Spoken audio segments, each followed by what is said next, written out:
morning, Brookfield. So here I am in the nursery garden. I have just walked through our bottom hall.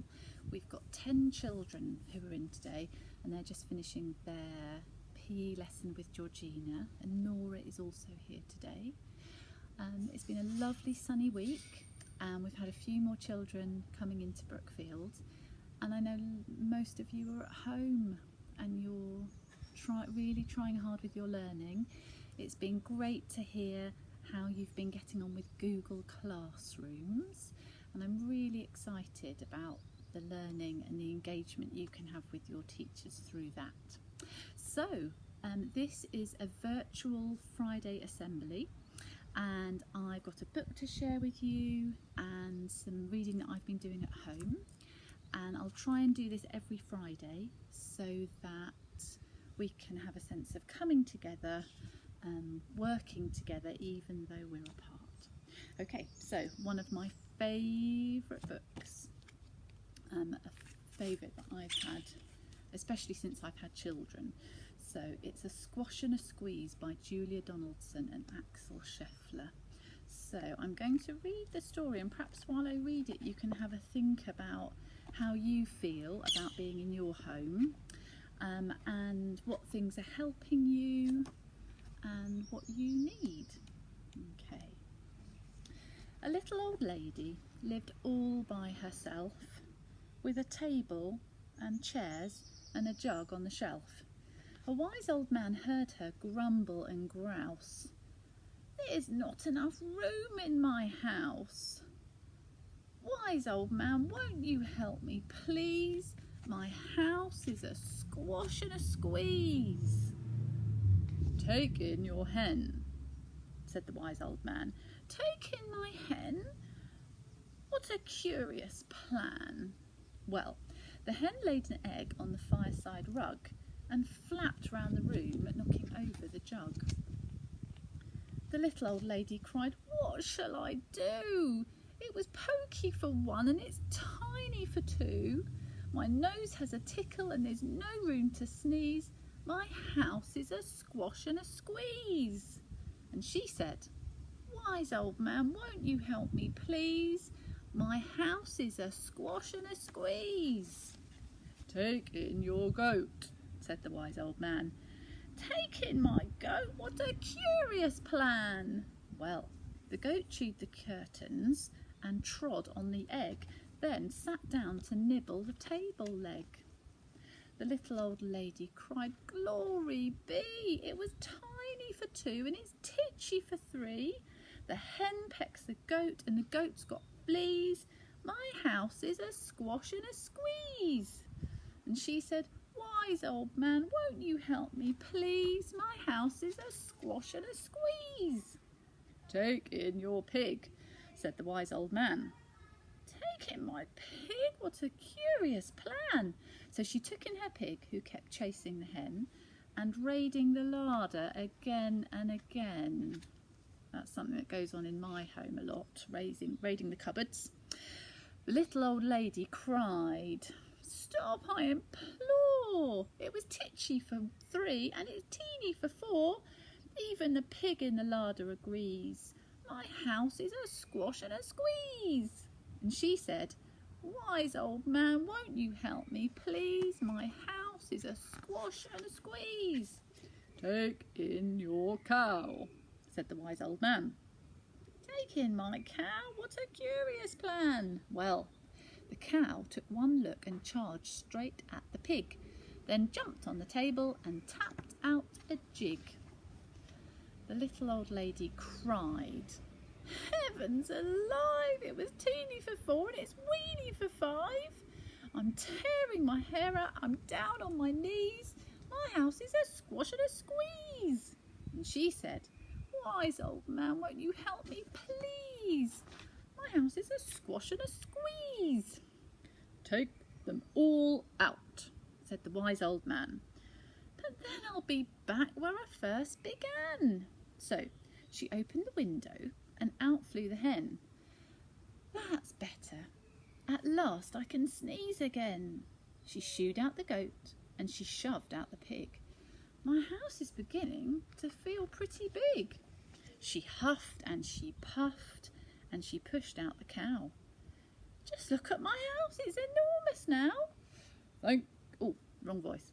Thank you, old man, for the work you have done. It was weeny for 5, it's gigantic for 1.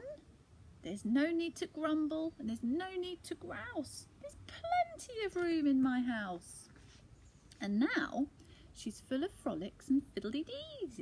And it isn't a squash and it isn't a squeeze. Yes, she's full of frolics and fiddly-dees. It isn't a squash or a squeeze. I like this picture at the end. How do we think the lady feels? The old lady. How do we think the old man feels? And then we've got some different feelings from the animals. So I asked you to think about 3 things while I read that story. So I wonder how you're feeling at home, and if home can sometimes feel like a squash and a squeeze. And I'm wondering what's helping you. And for me and my family, I really feel the benefit of having our walk every day. And that's an enormous help. And look at the blue skies that we've got. And if you're able to get outside with your families, that's the thing that really helps me at the moment. And I suppose this story also made me think about what we need. And at the moment, we're really having to think about what's important and what our needs are. And food is something that I'm thinking a lot about for my family. And at school, we're now sending out 40 meals a day to families in our local area. So yeah, thinking about our needs. So perhaps you could have a chat with who you're at home with about some of those questions. And I wanted to share with you a book that I've just started. So you'll know that I've got a son in year 4 and a son in year 2, Heath and Finley. And I started reading them this book yesterday. So we read the first few chapters and I'm really looking forward to finding out what happens. It's about a boy who lives with his mum, and they've just been kicked out of their home because their dog's been very naughty. So I want to find out what happens in that book. And then this is a book that I was reading over the Easter holidays, and perhaps some of your parents or carers might have read this one. So Michelle Obama, a really inspiring woman who has a really successful career and has campaigned for things like children being healthy and active, for girls around the world to have access to education, to improve the food that people eat and grow. And she was also married to the Prime Minister in America, to Barack Obama. And I've got one last bit of the book to read. I've so enjoyed it. And then here are some pictures of her. And I think what I was really surprised about and what I didn't know about her was that originally she was a very successful lawyer working in a big law firm in Chicago. And then she made this decision to really change, and she'd spent so much of her life leading up and training for that, to become a lawyer. And then she changed and she decided to work more within her community and to help people access hospitals. And that's when she worked at the University of Chicago Medical Center. And then also really advocating for children or young people to have opportunities and access jobs and mentors. And I didn't know that about her, so that was really interesting. So perhaps a book recommendation for your parents. I'm sure lots of you have read that already. And yeah, 2 books that I'm enjoying as well. It's been lovely to spend this time with you in the nursery garden. I'm going to go and let the children into the nursery now, because they have some learning time in the nursery.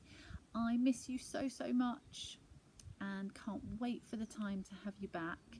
And it was so lovely to see clips of some of you on the Earth Day assembly.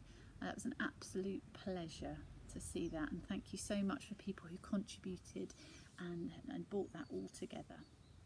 So until next Friday, when I'll pick some more books to share with you, stay safe and see you soon.